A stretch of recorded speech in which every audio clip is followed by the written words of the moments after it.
There are some thoughts that arrive in the head like a goat in a kitchen. Nobody invited it. Nobody knows how it got in. And yet, there it stands, chewing on the curtains of your peace. Now, Blorp has noticed that Earthlings often try to stop thinking by saying, "Stop thinking." This is a bold strategy. It is also about as useful as telling rain to be less wet. The mind does not like an empty command. It prefers a destination, a small crate, a proper shelf, a label if available. And that, dear Earthlings, is where the humble to-do list comes marching in with a tiny hat and a surprisingly respectable clipboard. The trick is not to fight the thought. The trick is to move it somewhere safe, somewhere you will actually see it again.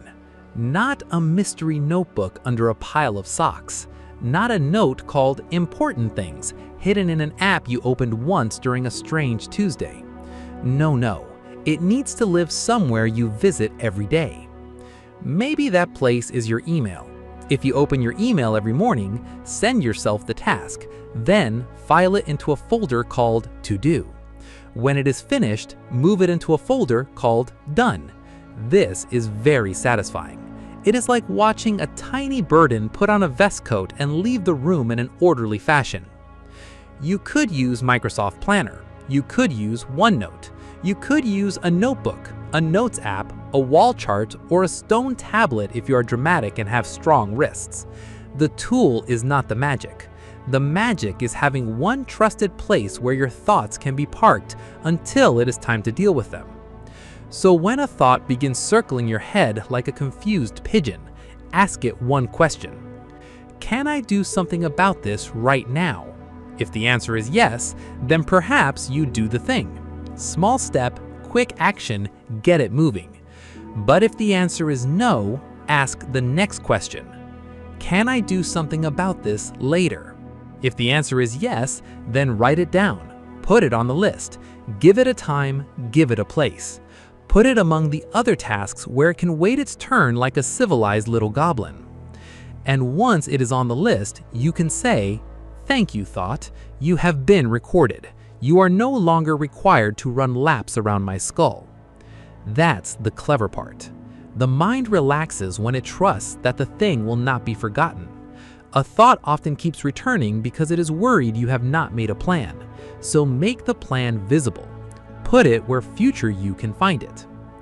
Now, if you ask, "Can I do something about this?" and the answer is no, and then you ask, "Can I do something about this later?" and the answer is also no, well then, Blorp must gently ask, what exactly is this thought doing here?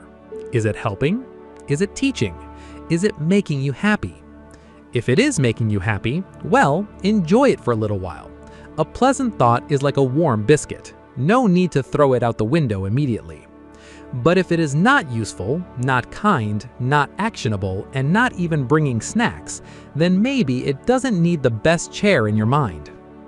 Some thoughts are not tasks. They are weather. You notice them. You let them pass.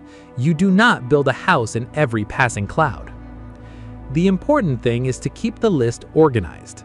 Not perfect, organized. A list you trust, a list you check, a list where your unfinished thoughts can wait without tugging at your sleeve all day. Then, when the time is right, you look at the list and choose the few most important things. Not 47, not everything that has ever bothered you since the invention of trousers, just a few. 1 or 2 important tasks, maybe 3 if the day is feeling generous and your beverage is strong. That's enough. Because the goal is not to carry every thought at once. The goal is to give each thought a proper place, a proper time, and a fair chance to be handled. So the next time your mind starts chewing the curtains, don't wrestle the goat. Ask, can I do something now? Can I do something later? Does this belong on the list, or is this just a cloud wearing a hat? Write down what can be done. Let go of what cannot. And give your mind permission to stop guarding every tiny worry like it's the last pickle in the jar. Because once it's on the list, Blorp says you may put the thought down.